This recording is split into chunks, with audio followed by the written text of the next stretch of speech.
ล่นเขาพอยอมแต่ว่าก็คือเขาบอกไปอะไรเขาบอกไปถึงกระทะเป็นไรเขากินกินใจเพลินของพวกแบบนี้นะมีนี่นะเราพูดจากันเลยเนาะเล่นเขาว่าเขากับปรึกษาทางในแบบนี้นะเขาประหยัดในลูกในด้านนั้นกินกินใจได้นะช่วยกันในงานแล้วลูกไม่สามารถเราในงานลูกตาตัวนี้ยังบอกได้คำตอบคือว่าถ้าว่าลูกตาละเช้าลูกรังคนขาเขาให้หายได้เอาไปหายคนอื่นได้ให้เอาไปก่อนนี่นะท่านน้องหาให้สมัครนะ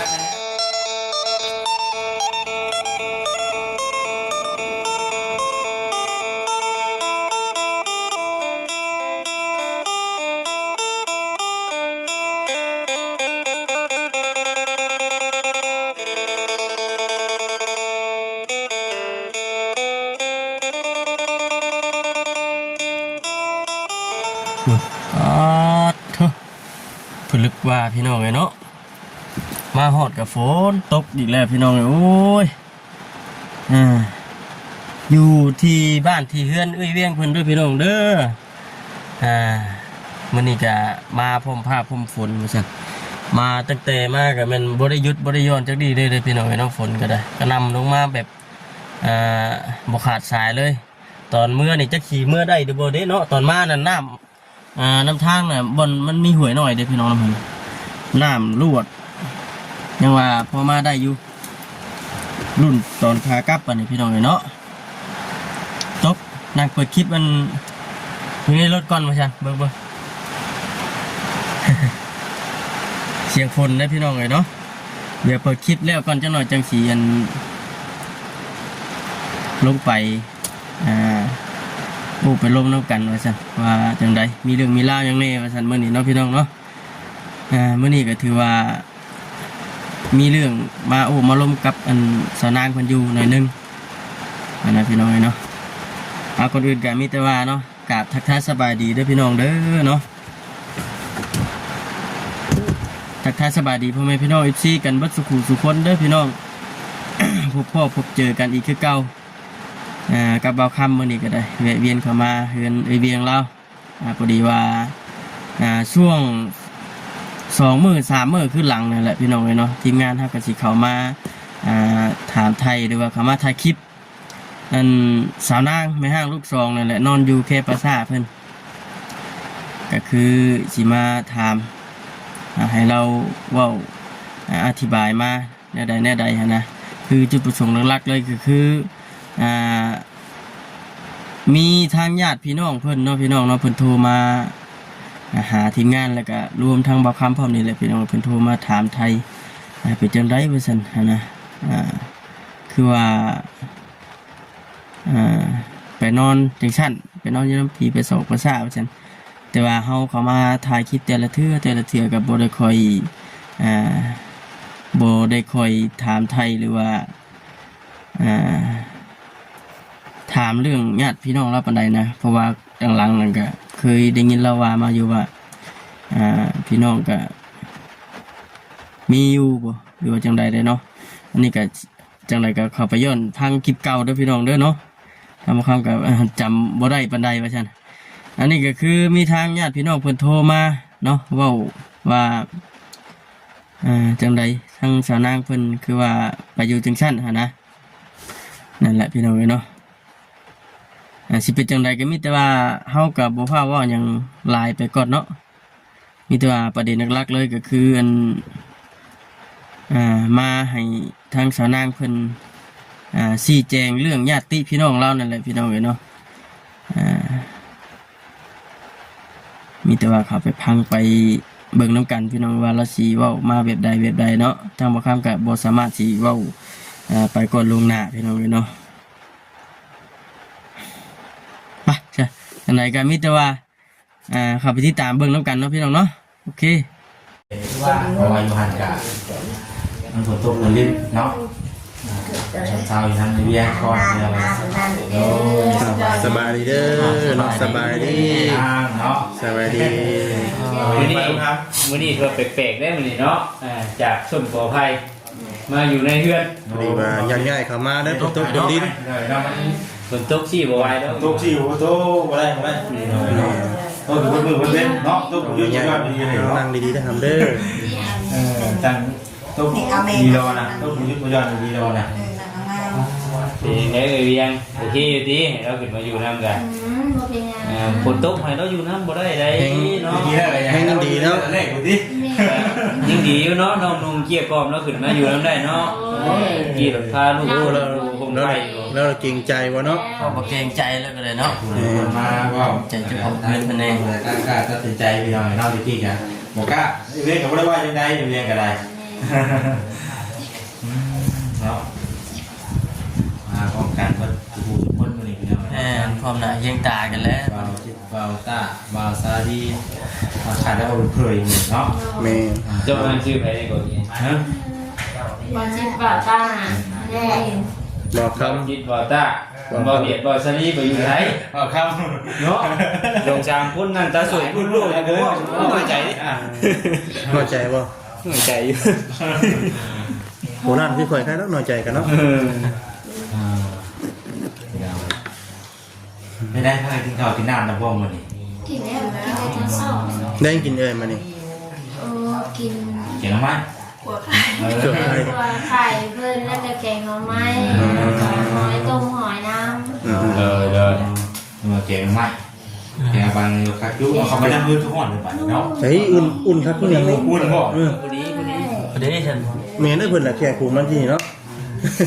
พอคนนั้นใส่เสื้อหนาเลย ใช่มันนานๆเลยนึงเนาะแต่กูเป็น โอ้ ข้าง แห่งบ่เวียดแห่งคึกคักบัดนี้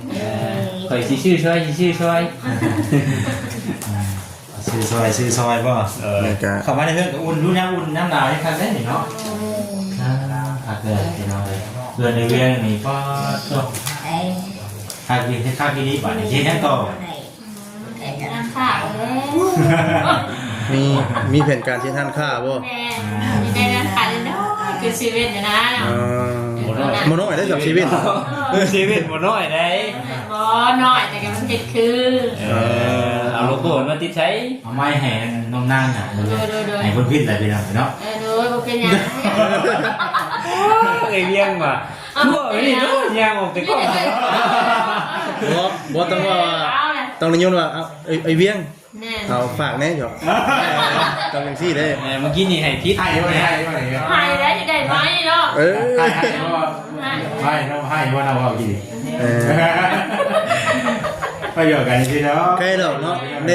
ได้ข่าวมาอยู่ในแต่ก็อุ่นๆแน่เนาะใครกลัวหานอนอยู่ ช่วยในนึงเนาะ เป็นยันเป็นหนีมากก็จะได้อาศัยให้เพื่อนกันได้สบายแน่ แกเสือมาทุก เป็นได้อะผู้อันลูกกุ๊กนะเป็นจะได้คุณไอ้ใครในระบบ ใครแน่แล้ว อ๋อคุณสมรับกับขอดไปเลย สองคนเหรอ มันอันนี้มันงานดิ ส่งเราลิ้นเปื้อนเนี่ยโอเคเลยค่ะ ทำใช่ดอกเล่นเห็ดเล่นโลโก้เนอะ แน่นอน เห็ดเล่นโลโก้นี่เห็ดน้ำบ่ได้ได้ย้อมเห็ดเล่นโลโก้นี่นายดีบอยหนูบอยนางนี้ ชื่อ ถามลูกก็มูชิประหว่างขอไข่กับเพื่อนในเรียงเป็นอะไร โอเครู้สึกว่านอนสบาย แม่นเลย เราเองคือนอนอยู่หันเนาะนอนกึ่งรับกึ่งตื่นคือเราออกนะ จุกคืนจุกไปเลยเนาะ ไทยอันดับกันได้ บ่อยแชร์กำลังเชื่อไปเชื่อมาเดี๋ยวได้ยินเสียงก๊อกก๊อกก๊อกหัวเนาะ การโมงเนี่ยมันมี ลุงโมย อย่าว่าส่วนเมื่อยามไหนตกอุ้ยเลย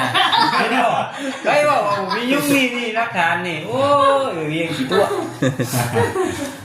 มันได้ทำได้จะได้เอ้ย อย่างนี้ยุ่งกินดิ เนาะ เอา ไอ้จะข่าวเรื่องเรื่องทางนี้เรื่องทางนอกเด้อ เอาอันนี้ก็ถือว่ามีแนวมาว่าเนาะจักหน่อยพี่น้องเอ้ยพอดี น้ำเกินอีก ทางสาวนางเพิ่นแล้วเนาะมื้อนี้หลักๆเลยก็ได้แต่ว่าบ่เวียดสูบ่แล้วบ่เสียเป็นคนรอดเนาะบ่เสียเนาะ เอาต่างหน้าเด้อเสียนเด้อ ต่างหน้าเด้อบ่เสีย ถามแทนเป็นการในแท้พี่น้องเนาะ โดย คือเรื่องพี่ไก่เอาพ่อคนน่ะ พี่ไก่ตัวเนาะ โอ้เงี้ยเงี้ยเอามาเด้อมาได้เด้อ ตกกันเด้อบ่ตกแล้ว ลูกบิน พูด ถ่ายเป็ดถ่ายไก่ ก็ไม่มีแหละ ตรวจอีกว่า แอบเกินไปนี่เองนี่เด้อนี่อุ่นเลย เฮ้ยได้ ถ้าฝนตกก็ไม่ได้ร่วมหน้าร่วมตาเนาะ แม่น โอ้เป็นคนนี้ฝนตก อย่างตัวกูมือเด้อดี สบายดี สบายดีเด้อสบายดี นั่งใกล้ที่แล้วจะอุ่นเนาะ แหม่นะขอมาก็ได้เนาะนั่งใกล้บ่แขนที่ดอกคอยเนาะยันบ่ตาหนาวนะก็สิว่านี่ ไป จะอายเลยนะ เพื่อหาย อายแล้วหลายตัว แปลกแต่ว่าเวียงหายกล้องนี่ชุดแปลกเลย เพราะบนในโต๊ะจะมายึดเพื่อได้เนาะ แม่นอยู่ มันหลายเลยเนาะ หลายแต่ก็มันหลายว่ะ มันหลายเลย แต่ก่อนยังว่าลายอยู่แต่ว่าแต่ว่าแต่ละกล้องเนาะ ไปเอาเดี๋ยวมี เนาะขอเรื่องขอเล่าได้บาดนี้เนาะ มี เลือกย้ำเลยนะ นะ เลือกย้ำนะมีแนวว่าหายคนอีกบ่นะ แนวให้กับมีอยู่เนาะล้างเลยนะ แสดงว่ายังมีข่าวดีเข้ามาให้ อย่างนั้นจังว่าอีกคือนึง ชั่นไม่ได้ไปดิน่ะ บ่ ชั่นเอาดีนะ สามชั้นดูว่าขึ้นหมูแท้สามชั้น ดีสองชั่น สามชั้น สวัสดีสองสั้นสองต่อเนาะแต่ว่าก่อนที่ว่าเรื่องข่าวดีกะ โอ้ยน้อง มีแนวว่าแนวว่าก่อนเนาะ พอดีวันนี้ ขอ ก็ได้ ซับ เนาะ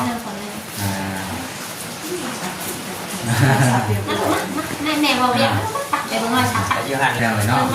ไอ้ที่เขาเรื่องอะไรกินอีกเนาะ เนาะเอาสตาร์ทเลยบอจิตขวดหนึ่งด้วยตัวโบมีอันสติ๊กเกอร์นะโมเมนต์ตัวนี้เจ้ากูบอกตัวตัวกูปั๊บหมากซิปโอ้ยเนาะใช้บัตร สบายเลย นี่นะ ว่าทับใช่ไหมเย่ แล้วที่เด็กเก่าเรื่องของเราแล้วแบบ เนาะเอา วันนี้ก็มีแล้วมาบอกว่าเรามาถามไทยทำมาห้างที่เราเนาะที่เราลูกคิดไปนี่นะเนาะ โดย ลูกคิดไปนี่นะพอดีทางมีทางญาติพี่น้องทางห้างที่เราเนาะเป็นโทรมาหาเราแซงที่เราเลยโทรมาถามไทยตามเรื่องของนั่งอะไรเนาะ เด้อ เพราะว่าที่ผ่านมาเพิ่นก็คิดว่าลูกหลานอยู่ดีกินดีแล้วภาษาครอบครัวเนี่ยอยู่กับครอบครัวที่หน้าไม่ได้เป็นว่าลูกหลานที่ตกอัพมาสั่นนะเลยนี่มาสั่นเนาะไม่ได้เป็นเรื่องมาถามว่าไทยมาเป็นยังไงนะก็คือหูคือเห็นนั่นแหละที่เราเนาะคือทางมองหน้าเพิ่นก็เพิ่นมาประเด็นหลักก็คือลูกผัวเนาะในมีประธานจ้าเนาะที่ตัวลูกครอบครัวประธานจ้าพี่น้องที่ตัวลูกครอบครัวนี่ก็เลยทางนอกคนก็ยังคิดหมอกสอบภูเขาเลยคิดมาชนเศร้าทางเรียนสกอนเนาะ เลย พี่น้องมาชนมาเศร้าอยู่นี่เหมือนที่เขามาไทยคิดแทนแล้วก็ทางที่พี่น้องเห็นเลยเลยตัวถามไทยเลยมันอยากมาถามมาทางน้องนางเป็นไปได้คือจังโบ เงินอยู่บนดินเนาะเนาะ ที่หาน้องที่หา ตัวอยู่น้ำมือเวียงสินะ เนาะถ้าเป็นมาจากไหนเนาะลองเราสู่บ้านมึงดูเนาะ เรามาถามไทยเพิ่มเติมอีกที่เราเนาะทางนางนะ ก็มีแต่ว่าอยากอยู่ในเวน้องก็ได้มาหาเพิ่นเหมือนก็ดีนำเฮาแต่ว่าเพิ่นก็มีครอบครัวของเพิ่นลูกเต้าของเพิ่นกันหลายเฮาก็บ่อยากรบกวนเพิ่นแบบนี้นะจังเลยว่าไปหาสู่ของเฮาเบิ่งน้องเพิ่นก็เบิ่งก็แย่งเฮาอยู่แต่ว่าบ่อยากรบกวนเพิ่นมันก็ลูกเต้าเพิ่นกันหลายคนแล้วเฮาก็บ่อยากเป็นอันให้เพิ่นอีกบ่อยากเพิ่นมีว่าอันนี้นำเฮาก็เลยแบบเลือกสีมาอยู่แบบนี้ บริพิษบริหารกันที่ แม่นบริพิษบริหารบริเทียงกันเพิ่นกับบริพิษบริปะเฮาไปเล่นหาสู่เพิ่นได้ เลย ต่างแต่ว่าเฮานี่กินอกกินใจเพิ่นนะบ่อยเพิ่นทิมเพิ่นปาเฮาเพิ่นก็บ่ทิมเฮา เรื่องแท้ที่เราเพิ่นกับเราเคยถิ่นเคยฟ้าเนาะที่ผ่านมานี่เพิ่นเบิ่งแย่งมาตลอดบ่ แม่นเพิ่นเบิ่งแย่งเฮาอยู่แต่ว่าเฮาก็เห็นเพิ่นเบิ่งแย่งเฮาดุเลยเฮาจังกินใจเพิ่นหลายแม่นจังได๋เขาว่าเพิ่นแย่งเฮาหลายเพิ่นลูกเต้าเพิ่นเด้ค่ะนะ เฮาก็คิดเองเฮาหั่นแหละ มันดูบ่ได้ว่าที่ไหนเนาะแต่ว่าเฮานี่คิดเก่งใจเอง แม่คิดเก่งใจของเฮาเอง ครอบครัวไปครอบครัวมันเนาะ แม่ เลี้ยงไงเป็นเรื่องตัวไว้เนาะ บ้านนี่เวียงบ่ได้แม่นบ่แบบว่าได้ติดต่อหากันอยู่บ่หรือว่ายังเป็นเวียกเป็นงานจังติดต่อ แม่เป็นเวียกเป็นงานหาจังติดต่อหาเพิ่นเฮาบ่มีเวียกมีงานแบบนี้ซ้ำได้ซ้ำนึงเฮาก็บ่ได้สู่ติดต่อกับเพิ่นก็แปลว่าเฮาก็บ่ได้เอาเรื่องส่วนตัวของเฮาไว้ให้เพิ่นฮู้หลายหั้นนะเพิ่นก็มีครอบครัวของเพิ่นบ่อยากให้เพิ่นลำบากใจนำเฮา โดย อันนี้ของเฮาเป็นหากันได้บ่อยากให้เป็นนั่นเนาะ แม่น สบายใจของเฮา แม่น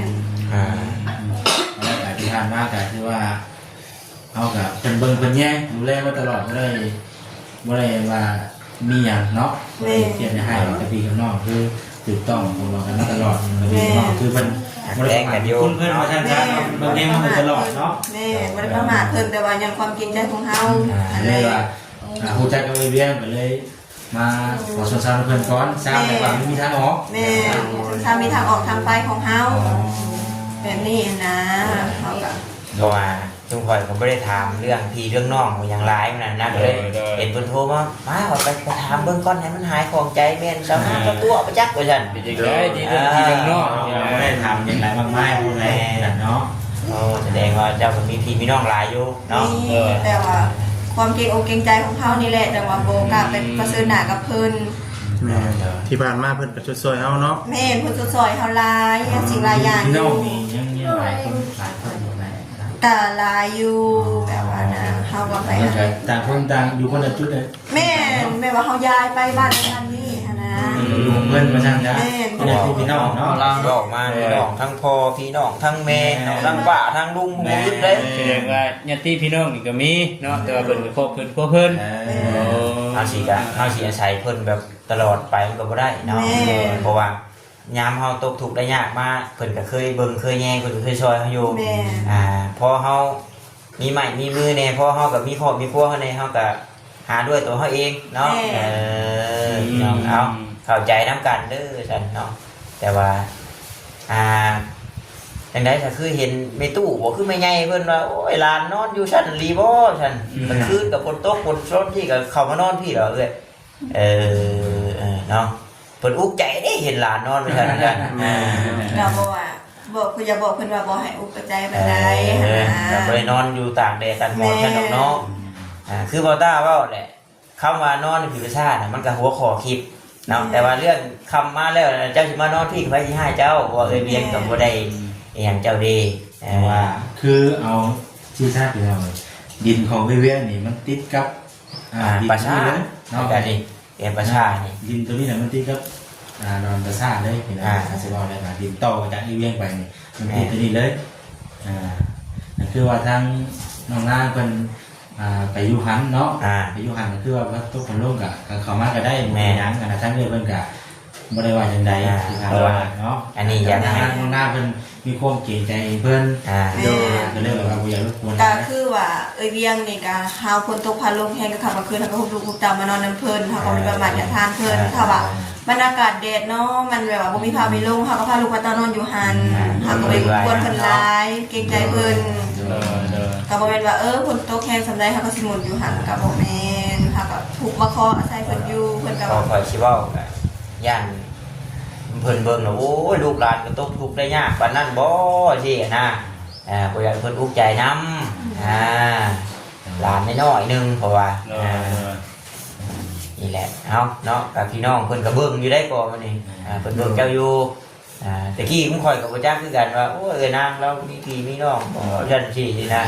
อันนี้เห็นเพิ่นโทรมาแล้วโอ้แสดงว่าพี่น้องเราก็หลายอยู่ก็เลยถามเบิ่ง เป็นใหญ่อ่ะนะ เป็นใหญ่แหละ ก็เป็นแล้วก็ในวันหลานอยู่ดีกินดีแบบสร้างครอบครัวพูดแหละแต่ว่าไม่ได้ลำบากที่นะเนาะมีคนรู้มาถามที่นั่นเลยแต่เขาก็เลยมาถามใครเพิ่มเติมอีกเนาะมาเป็นได้เรื่องกับพี่กับน้องเนาะแต่ว่ามีปัญหายังบ่ได้ที่ได้ให้กันกับที่ผ่านมาเพิ่นกับเบิ่งแย่เฮาตลอดบ่ได้บางอย่างคุณเพิ่นกับบ่มีหยังที่เราเองเนาะ ก็ดีเนาะ เพราะว่า แค่นั้นเลย ก่อนที่ถามให้มันเบิดนั่นถ้าว่ามีการช่วยเหลือยังเข้ามาแล้วนั่นโอ้บัดมีแล้วคือมีพี่มีน้องชั้นชี้น่ะมันเป็นอันบ่งามนะเราต้องถามตั้งแต่ต้นที่แหละ กันไว้หน่อยจะใช้บัดมีเฮือนมีชาติพี่น้องก็มีลูกหลานก็มีนู่นนี่นั่น พี่น้อง มีหลาย หลายว่าจันเอง แสดงว่าเจ้านางเราก็บอกให้ฟังแล้วพี่น้องเนาะพี่น้องเรา คือ หลา ว่าย เฮาก็บ่ได้ถามละเอียดเด้ แม่น บ่ได้ถามเจาะจงปานใดนะ แม่น เรื่องน้องมาเป็นมาแบบใดที่นะ โดย จนเห็นคนโทรมาถามเนาะว่าโอ้ลูกหลานหน่อยเด้ คือเพิ่นก็เลย อ ต้องมาถามนะเฮาก็ก็เรื่องมาถามไทยเพิ่มเติมอีกเสียนะพี่น้องแต่ว่าบ่มีหยังก็ดีพี่น้องเนาะแต่ว่าบัดนี้ก็ทางน้องนางก็สิเป็นพอจังได๋บัดนี้คือว่าทางญาติพี่น้องเพิ่นโทรมาถามมาไทยก็คือว่าเพิ่นให้เมื่อที่เมื่อซ้ำเพิ่น เพราะว่าเพิ่นฝากควบนำบ่เช่นคือว่าถ้าบ่มีบนชดบนเช่าขึ้นมาก็ได้เด้อแต่เนาะ อย่างเมื่ออยู่บ่ ก็ได้สินะเพิ่นก็ว่าอยู่เพิ่นก็บอกอยู่นะ กะเมื่อก็อยู่เมื่อได้แต่ว่าเฮาก็เกรงอกเกรงใจเพิ่นก็คือเว้าผ่านมาหั่นแหละเฮาก็มีความเกรงใจเพิ่นเพราะว่าโอ้มีครอบครัวแล้วก็สิไปวุ่นไปนำเพิ่นหลาย เพราะว่าคันคือว่านี่ก็เฮาจังก็ให้นางกับพี่น้องคุยกันเพิ่มเนาะคุยอะไรก็ให้คุยกันเนาะคุยกันเพิ่มเติมนิดว่าสิ เฮ็ดได้ต่อเป็น ได้ ที่ ต่ออยู่นะแต่ว่าน้องนางตัดสินใจก็ขึ้นอยู่กับทางน้องนางตัดสินใจเนาะคือที่ผ่านมาก็คือว่าแบบน้องนางบ่ได้นั่นบอกที่ผ่านมาบ่ได้โทรหากันติดต่อกันบ่หรือว่ายังมีงานจัง แปลว่ามีเวียกอะไรรอจังติดต่อหากันถ้าว่าเขาบ่มีเวียกมีงานก็บ่สิสู่ติดต่อหากันนะแม้ว่าเพิ่นก็มีเวียกของเพิ่นเฮาก็มีเวียกของเฮาก็ ต่างคนต่างหาข้อกับพูดอะไรกันไม่คอยโทรถามมาเป็นไดเนาะ แม่มีแต่โดนๆเขาว่ามีข่าวนะคราวนี้จังโทรถามใครเบิ่งว่าเป็นจังไดเท่านั้นแหละ ยันรอแหละคนเฮาเนาะพอเห็นแล้วเพิ่นก็ห่วยโอ้ลูกหลานตกทุกข์ได้ยากกว่านั้นน่ะดีบ่สินะเพิ่นก็พอเห็นในคลิปโอ้ลูกหลานเพิ่นได้จังเพิ่นก็เลยโทรมาหาบ่มีหยังดอก เท่ากับไม่ได้เป็นงาน มีแต่ว่าเจ้าก็ เพิ่มแต่พูด เว้าให้เพิ่นชื่นใจแน่เนาะแล้วเราเป็นห่วงลูกห่วงหลานสินะ โดย เพิ่นถามไทยมาเอ้าสิรับไปทางนั้นเนาะ รับแล้ว เรื่องกับชีวิตเรามา สิรับเพราะอากาศมันดีเลยเว้ยเพิ่นเข้ากันก็ดีแล้ว จะกลับไปทางนอกแน่ เจาะ เนาะ อยู่ได้ คือทางเรื่องนี่เป็นยังไงจ้ะเรื่องที่เรื่องน้องเขาเรื่องกับผู้ที่ผู้ที่ว่าเป็นยังไง เรื่องพี่เรื่องน้องสาวนาง อันนี้ก็เพิ่นก็เว้าอยู่นี่เด็กก็บ่ได้ติดต่อมากันต่างคนต่างสู้แล้วว่า คือทางเรื่องกับคือสิโมเลกุลายเนาะเพราะว่ามีแต่เรียนกันแล้วคือแต่ว่าทั้ง จะน้องนี่นะเนาะ งานนี่คุณก็ผัวมาแล้ว พบผัวมันอยู่นำ คุ ผู้ ณ นี้ ว่าจังเลยแต่นี่ก็ยังบ่จ้างอย่างเลย ขนาดเพิ่นอยู่ชิมาเพิ่นยังบ่ได้บอกเฮาขึ้นรถมาแล้วสิบอกแล้ว ถ้าใกล้สิฮอดพี่ติ โดยนี่สิบอกเมืองอาจจะพอแหละนะ เลย แต่เพิ่นบ่เข้าใจก็กลัวเพิ่นสิจะบ่ดอกว่าเพิ่นผิดกันเรื่องนั้น เราก็ได้ทางอย่างไรเนี่ย คือว่าได้ ถามยังไงแล้วหมู่ว่าอยากมาอยู่ก็พักน้ำเนาะ น้ำก็ให้คนมาดูก่อนเนาะ ให้เพิ่นตั้งว่าเพิ่นสิไปเซ็ตต่อ เพราะว่าไปนางแล้วก็มีแผนว่าสิไปเฮ็ดงานเฮ็ดหยังนี่เนาะแต่ว่ายังบ่ได้งานซื่อ นี่ แต่บ่ฮู้ว่าสิได้มื้อใด เออ เคยแบบว่าลำบากมาก่อนนะแล้วหมู่ก็ตาดำๆคือกันโทรมาว่าเฮาหาเอาเฮาเด้เฮาอยากไปพักซอยอยู่เฮือนเจ้าเฮาบ่เข้าใจกับผัวนี่บ่ฮู้นำเพิ่นเนาะบ่ได้ถาม เรื่องอะไรมาดูก่อนเนาะเดี๋ยวซอยแล้วก็ซอยไปก่อนเนาะ เดี๋ยว เพิ่นก็มาจะโตเพิ่นนั่นแหละบ่ได้มีหยัง โดย เขานั่งกันป้าเขาก็มากินน้ำเอื้อยไม่ได้ว่าเพิ่นเลยได้เลยไม่ได้ว่าเอื้อยก็เคยมาก่อนแล้ว เลย มาอาศัยเนาะ กินแม่กันอาศัยกันได้ทั้งสี่อาศัยกัน คือ ได้ ว่าแน่เนาะจะได้จะพึ่งค่าอาศัยกัน ในยามลำบากเนาะ ก็พึ่งกันย้ำนี่พึ่งย้ำได้ว่าฉัน โดย คำบอกขอตา ว่าได้เดินไปใช้ต่ออะไรแต่เพิ่น เลย เพราะว่าถ้าว่ามุมในมุมในงานแล้วก็ไปก็ไปเนาะไปที่บริวารนี่แหละที่เรามาจะว่าถามกันให้มันเข้าใจกันค่ะพออยากให้มันผิดพลาดมากคือแบบว่าเคสอื่นๆแบบว่าผู้ใหญ่เพิ่นช่วยเลยเพิ่นเสียมุกเสียใจน้ำที่ โดย ช่วยแล้วบัดแล้วบัดคือว่าปัญหาตามมาโน่นนี่นั่นที่นะ หลายสิ่งหลายอย่างฉันจ้า ก็เลยแบบเอาให้มันคัก เนอะ สกอนฉันเนาะ โดย เรื่อง ไปแบบใดสิมาแบบใดมีแบบนั้นแบบนี้ก็ให้ว่าให้มันเบิดโลดนี่นะพี่น้องมีก็ให้ว่ามีโลดพี่น้องบ่มีก็ให้ว่าบ่มีแต่บัดนี้ได้ยินชัดเจนแล้วพี่น้องเนาะว่าพี่น้องมีหลายพี่น้องเนาะแต่ว่ามันครอบครัวไปครอบครัวมัน โดย ก็เพิ่นก็บ่ได้ให้บ่ได้เครียดดอกแต่ว่า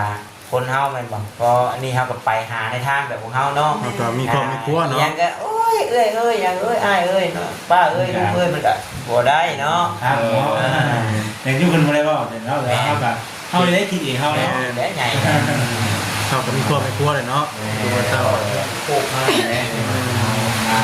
เนาะมาคุยกันเนาะคุยเรื่องนี้เนาะคือแข่งกันมาแล้วนะดูเนาะคนโอ้โหเป็นผู้เสรีเนาะ เลย คนที่ได้เฮากับคุยเนาะที่เรามีน้องพูดคุยก็ได้คุยยังที่เราเฮากับพี่เขาที่โทรกันได้ที่เขาทำที่ต่อเฮากับพี่ยังเฮากับคุยถามไทยกันมีคนเติมเนาะทางน้องน้าคนคุยกันที่เรามาถามไทยคนเติมทำนี่แหละมันมีการมันมียังเรื่องยาวพอสมควรแล้วเนาะ ถามได้เยอะเนาะเพราะว่า เป็นคนว่าได้อยู่หน่อยคนคาร์บอนเลยเนาะนั่นแหละเลย เพราะว่ามันถามกันอยากให้มัน เพื่อ ชัดเจ ความ น ชัดเจนเรื่องที่เรื่องนอกนี่คือดอกบ่อยากให้มันแบบว่ามีการช่วยเหลือแล้วจังว่ามีพี่น้องกันที่นี่ก็มีผู้กันชัดเจนแล้ว คือเนื้อของมาแบบเรื่องที่เรื่องนอกแบบบ่ได้คอยถามเนาะ ยังบ่ได้คอย เลยบ่ฮู้ว่าท่านซะ ยังไม่ได้ถาม พอเพิ่นโทรมาถามไปที่งานกัน เรื่องตัวมาถาม เลยมาถามคืนนี้ ถามเรื่องนี้กันนะก่อนนะครับผมก็เลยถามแบบละเอียดครับในเรื่องห้องที่นะ คือว่าสิมาแต่ว่านี่บ่ได้แต่ว่าเลี้ยงเราแบบก็ว่าไปโกงซบ แต่ แต่ ว่า ว่า บ้านที่เนี่ยมื้อนี้ได้เสร็จเลย นี่ก็ไปพวกนักร้องดี ว่า เรื่ เนี่ อย งไปแจ้งบอกดีกว่า แม่แม่อยู่หักน้องมาแต่ว่าสบายใจยังก็ได้มาซะเพราะว่ามันจะต้องไปบ้านนี่แหละ พอที่จะ ปกติเนี่ยสิลงเป็นลงอย่างเลยลงประจำเนี่ยถึงว่าเลยได้แล้วก็มีแก่มีก้นนะเนาะแล้วขอแนะนำเป็น เนาะ ที่ว่า ได้ยินเสียงบ่บาดเนาะ ซึ่งเรื่องแจ้งรู้เขาเคยทำเป็นคนนั่งเนาะ ว่าเนี่ยเขารู้อ่านคุณแม่เลย ก็ เขาต้องให้ลิฟต์ แห้งอีก ใจ เมื่อบ่ได้เด้แบบ เมื่อบ่ได้ ทางทางงานเนี่ยก็เป็นว่า นี่อย่างนี้ก็เพิ่มเติมบ่ ว่ามันอะไรที่เราไม่พอที่พลาดอะไรอย่างเงี้ยครับ บางทีเอาคำบอกคำจาเนาะคือบ่ได้คิดเนาะ เออ มีแต่ว่าคำบอกคำจาก็ได้ที่เขาบริสุทธิ์ขาดไปของคนขออภัยนั่นคือมันนองหลายๆดูแบบนี้นะเราจะขอเล่นขออภัยเพิ่มเขาบอกไปเลยเขาบอกว่าคือต่างเขาไปแบบขอโทษขออภัยในมือนี้ในสิ่งนี้นะเด่นเขาก่อนเขาย้อมแต่ละก็คือเขาบอกไปอะไรเขาบอกไปถึงกระทะเป็นร้ายเขากินอกกินใจเพลินของพวกคนนี้นะ มีอย่างเราจะพูดจากันเนาะ แม่ถ้าว่าเขากับศึกษาทางในแบบนี้นะเขาบ่อยากให้ลูกในด้านนั้นกินอกกินใจ มันได้ ใจแล้วเขาก็สิลดน้ำเพลินนะ เราเราเนี่ยเราทุกทางได้ตัวมหาเทียนเขากับตัวหาไปได้เลยแบบเขาไม่อยากได้วิชาเพื่อนแบบนี้นะเราแบบจะไปในแถวที่เขาคิดเนาะ แม่เขาก็สิบอกที่ว่าเขาก็โอเคแค่เพลินนะแล้วมีเขาก็สิโทรหาคนตลอดต้นตลอดเขาเองเป็นใจเพิ่นก็ว่าออกมาแต่เขาว่าของเพิ่นเขาก็เป็นผู้ใหญ่พอเราก็ต้องรู้ว่าเขาก็ต้องจริงใจเป็นแม่เพราะว่าเพิ่นซอยเรือเขาในขณะที่เพิ่นซอยเขาก็มีครอบครัวแล้ว บ่ได้เข้ามาจากคุณเพิ่นเนาะ ถ้าทำหน้าอะไรยังถักเขาคนเขาคนนอกนะเขาเป็นทำงานก็ ถ้าได้ลงก็คิดว่าโอ้ยเนาะแบบว่าโบก้าเพิ่มค่าไทยเนาะเพราะว่าคำว่าโบก้าเนี่ยเราเกรงใจแต่ว่าผ่านมาเพิ่งจะด้วยช่วยเขาหลายแล้ว เป็นซอยออนไลน์เขาเป็นซอยจูนเป็นใจ เป็นว่าที่อย่างกับทุกวันรถเราต้องเกรงใจกับเอาแบบที่ได้ที่อย่างเอาแต่ทุกวันทุกการเล่นมันได้เลยที่อย่างนะแต่เวลาที่อย่างทุกวันเราเลิกเอาไปจะถึงย้างวันเอาดูแล้วที่อย่างนะให้เขาไปนี่มีพวกคนใจมัน